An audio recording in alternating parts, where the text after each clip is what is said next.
নির্বাচন নিয়ে মার্কিন রাষ্ট্রদূতকে যে বার্তা দিলেন প্রধান উপদেষ্টা।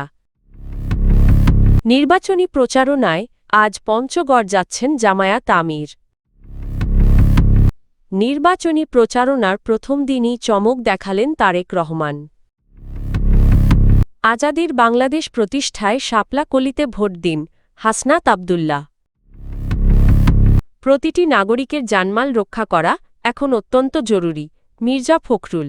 আগামী 12ই ফেব্রুয়ারি অনুষ্ঠিতব্য জাতীয় সংসদ নির্বাচন ভবিষ্যতের সব নির্বাচনের জন্য একটি মানদণ্ড স্থাপন করবে এমন মন্তব্য করেছেন প্রধান উপদেষ্টা ড মোহাম্মদ ইউনূস। বৃহস্পতিবার 23শে জানুয়ারি রাজধানীর রাষ্ট্রীয় অতিথি ভবন যমুনায় সদ্য নিযুক্ত মার্কিন রাষ্ট্রদূত ব্রেন্ট ক্রিস্টেনসেন প্রধান উপদেষ্টার সঙ্গে সৌজন্য সাক্ষাৎ করতে গেলে এ মন্তব্য করেন তিনি। সাক্ষাৎকালে দুই পক্ষের মধ্যে আসন্ন জাতীয় নির্বাচন শ্রম আইনের সংস্কার প্রস্তাবিত বাংলাদেশ যুক্তরাষ্ট্র শুল্ক চুক্তি এবং রোহিঙ্গা সংকটসহ বিভিন্ন গুরুত্বপূর্ণ বিষয় নিয়ে আলোচনা হয়। প্রধান উপদেষ্টা বলেন সরকার একটি অবাধ সুষ্ঠু ও অংশগ্রহণমূলক নির্বাচন আয়োজনের জন্য সম্পূর্ণ প্রস্তুত এবং এই নির্বাচন দেশের গণতান্ত্রিক ভবিষ্যতের জন্য একটি দৃষ্টান্ত হয়ে থাকবে। আসন্ন ত্রয়োদশ জাতীয় সংসদ নির্বাচনের প্রচারণার অংশ হিসেবে বাংলাদেশ জামায়াতে ইসলামীর আমির ডা শফিকুর রহমান আজ শুক্রবার পঞ্চগড়ে যাচ্ছেন। দলীয় কর্মসূচির অংশ হিসেবে তিনি পঞ্চগড় চিনিকল মাঠে আয়োজিত জনসভায় প্রধান অতিথি হিসেবে বক্তব্য রাখবেন। সভায় আসন্ন জাতীয় নির্বাচন, দেশের বর্তমান রাজনৈতিক পরিস্থিতি এবং জামায়াতে ইসলামীর নির্বাচনী অঙ্গীকার নিয়ে তিনি বক্তব্য দেবেন। পাশাপাশি দলীয় নেতাকর্মীদের জন্য দিক নির্দেশনাও দেওয়া হবে। এই জনসভাকে ঘিরে জেলা ও উপজেলা পর্যায়ের জামায়াতে ইসলামীর নেতাকর্মীরা ব্যাপক প্রস্তুতি নিয়েছেন এবং নির্বাচনী প্রচারণা জোরদার করা হয়েছে। জেলা জামায়াতে ইসলামীর আমির মাওলানা ইকবাল হোসাইন বলেন দেশের জনগণ একটি অবাধ সুষ্ঠু ও বিশ্বাসযোগ্য নির্বাচন প্রত্যাশা করে। তিনি জানান জামায়াতে ইসলামী শান্তিপূর্ণ ও শৃঙ্খলাপূর্ণভাবে নির্বাচনী কার্যক্রম পরিচালনা করছে এবং পঞ্চগড়ের জনসভা থেকে জনগণের অধিকার ও ন্যায়ভিত্তিক রাষ্ট্র প্রতিষ্ঠার বার্তা তুলে ধরা হবে। নির্বাচনী প্রচারণার প্রথম দিনেই ব্যতিক্রমী উপস্থিতি দেখালেন তারেক রহমান। গভীর রাতেও টানা পথসভা শেষে ভোররাতে নারায়ণগঞ্জে পৌঁছান বাংলাদেশ জাতীয়তাবাদী দলের চেয়ারম্যানকে বহনকারী গাড়িটি। সিলেট, হবিগঞ্জ, ব্রাহ্মণবাড়িয়া, মৌলভীবাজার, কিশোরগঞ্জ, ভৈরব ও নরসিংদীর পথসভা শেষ করে রাত 3:45টার দিকে নারায়ণগঞ্জের 2500-এ পৌঁছান তারেক রহমান। এর আগেই সন্ধ্যা থেকে পাঁচরক্ষী বেগম আনোয়ারা উচ্চ বিদ্যালয় মাঠে খণ্ড খণ্ড মিছিল নিয়ে জড়ো হতে থাকেন বিএনপি ও অঙ্গ সংগঠনের নেতাকর্মী এবং স্থানীয় ভোটাররা। সারারাত অপেক্ষার পর ভোরে তারেক রহমানের গাড়ি পৌঁছালে ব্যানার, ফেস্টুন, প্ল্যাকার্ড ও জাতীয় পতাকা হাতে উচ্ছ্বসিত জনতা তাকে স্বাগত জানায়।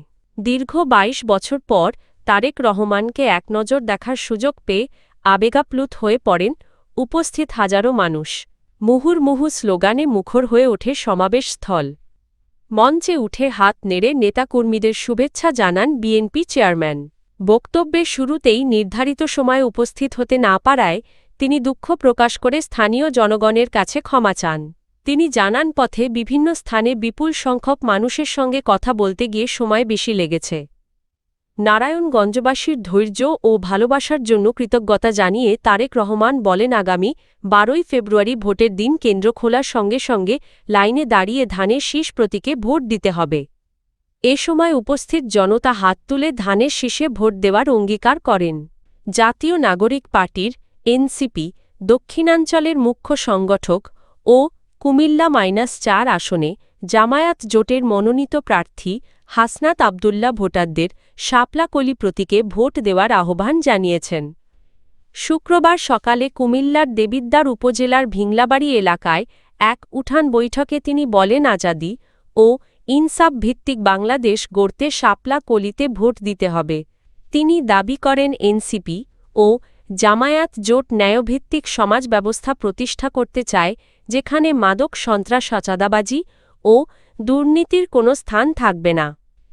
হাসনাত আব্দুল্লাহ বলেন গত 1.5 বছরে এনসিপি ও জামায়াত জোটের কোনো নেতাকর্মী এলাকায় চাঁদাবাজি বাজার দখল বা সিএনজি স্ট্যান্ড নিয়ন্ত্রণের সঙ্গে জড়ায়নি।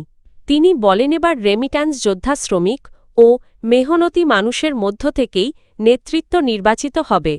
তিনি আরও দাবি করেন এলাকার সাধারণ মানুষ জানেন তিনি নির্বাচিত হলে চাঁদাবাজি বা দুর্নীতিতে জড়াবেন না। সে কারণেই অনেক ভোটার প্রকাশ্যে অন্য দলের কর্মসূচিতে অংশ নিলেও গোপনে তাকে ভোট দেবেন বলে তিনি আশাবাদ ব্যক্ত করেন।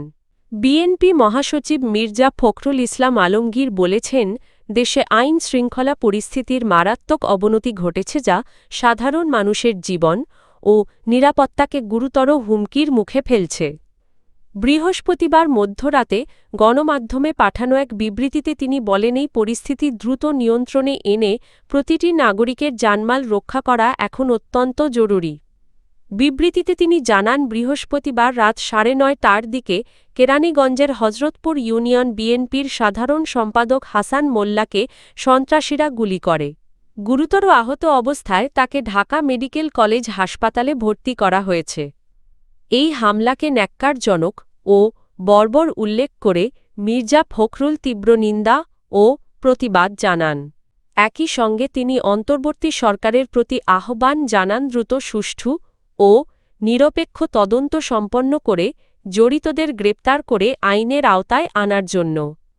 তিনি বলেন সহিংসতার মাধ্যমে নির্বাচন বাধাগ্রস্ত করা ও গণতান্ত্রিক অগ্রযাত্রা থামানোর যে কোনো অপচেষ্টা জনগণ মেনে নেবে না। দেশের গণতন্ত্রকামী মানুষ সব ষড়যন্ত্রের বিরুদ্ধে ঐক্যবদ্ধভাবে প্রতিরোধ গড়ে তুলবে বলেও তিনি মন্তব্য করেন।